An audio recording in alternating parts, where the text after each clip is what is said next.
Ang dili masabtan nga pinulungan diha sa pagsimba. Unang Korinto Kapitulo 14 versikulo 1 hanggang 25. Busa paning kamuti gayod ninyo nga maghigugma, apan paninguha ausab ninyo nga mahatagan kamo og mga hiyas nga gikan sa Espiritu, labi na gayod ang pagsugilon sa mensahe sa Dios. Ang tawo nga nagsulti sa pinulungan nga wala niya maton wala nagsulti ngadto sa mga tawo kundi ngadto sa Dios, tungod kay ang mga tawo dili makasabot kanya. Ang Espiritu mao ang nagpasulti kanya, ug gisulti niya ang mga butang nga wala masayri sa uban.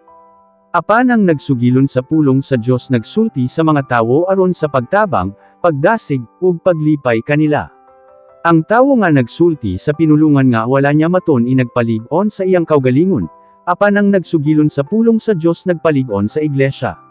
Gusto ko unta nga kamong tanan makasulti sa pinulungan nga wala ninyo matun-i, apan mas maayo gayud kon makasugilon kamo sa pulong sa Dios. Tungod kay ang tawo nga nagsugilon sa pulong sa Dios mas mahinungdanon pa kaysa tawo nga nagsulti sa pinulungan nga wala niya matun-i, gawas lang kon mapasabot usab niya ang kahulugan sa iyang gipanulti aron mapalig-on ang iglesia. Unsa kaha ang inyong makuha, mga igsuon ko, kon moanha ako diha kaninyo ug mosulti sa pinulungan nga dili ninyo masabtan.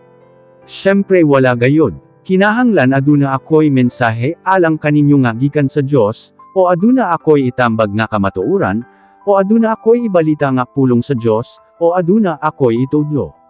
Bisan ang mga instrumento nga walay kinabuhi sama sa plauta o gitara, kon ang pagpatingog sa mga nota dili klaro, unsaon pagkahibalo sa naminaw kon unsa ang kanta nga gitukar.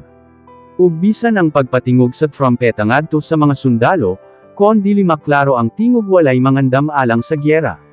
Mao usab kini kaninyo, unsaon pagkasabot sa naminaw kanimo kon magsulti ka sa pinulungan nga dili masabtan.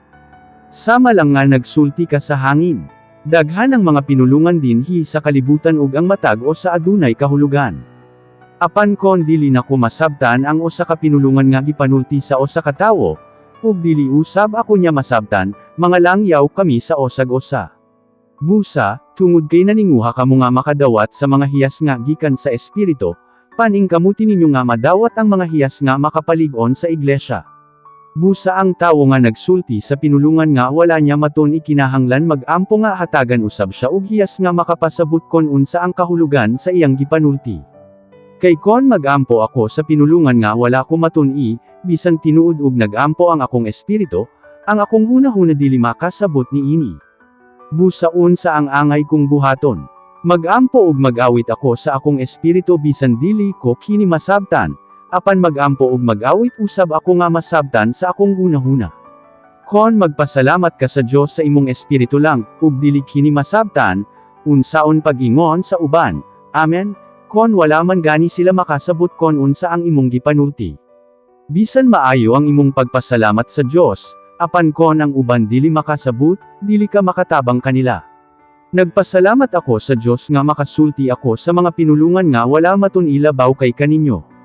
Apan sa mga panagtigom sa iglesia mas maayo pa nga magsulti ako ug 5 lang kapulong nga masabtan aron matudluan ko sila, kaysa magsulti ako sa linibo ka mga pulong sa pinulungan nga dili masabtan. Mga igsuon, kon mahitungod niining mga butanga, dili ko gusto nga sama kamo sa bata kon maghunahuna.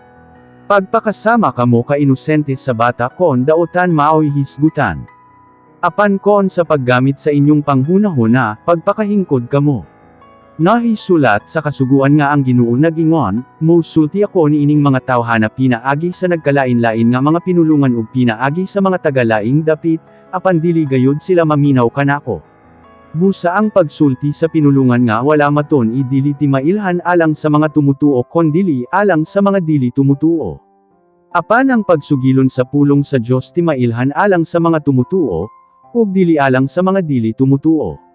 Busa kon magtigom ang iglesia ug tanan kamo magsulti sa mga pinulungan nga wala ninyo matun-i, ug adunay mga nanambong nga dili tumutuo nga wala masayod kon unsay inyong gipangbuhat, dili ka sila makaingon nga nangabuang kamo. Apan kon tanan kamo magsugilon sa pulong sa Dios ug adunay mutambong nga dili tumutuo nga wala masayod kon unsa ang inyong gipangbuhat, muila siya sa iyang kaugalingon nga usa ka makasasala ug masayod siya sa tinuod niya nga kahimtang. Madayag ang mga sekreto nga iyang gihunahuna, unya muluhod siya nga maghinulsol ug musimba sa Dios. Ug moingon siya nga tinuod gayud nga ang Dios anaa kaninyo.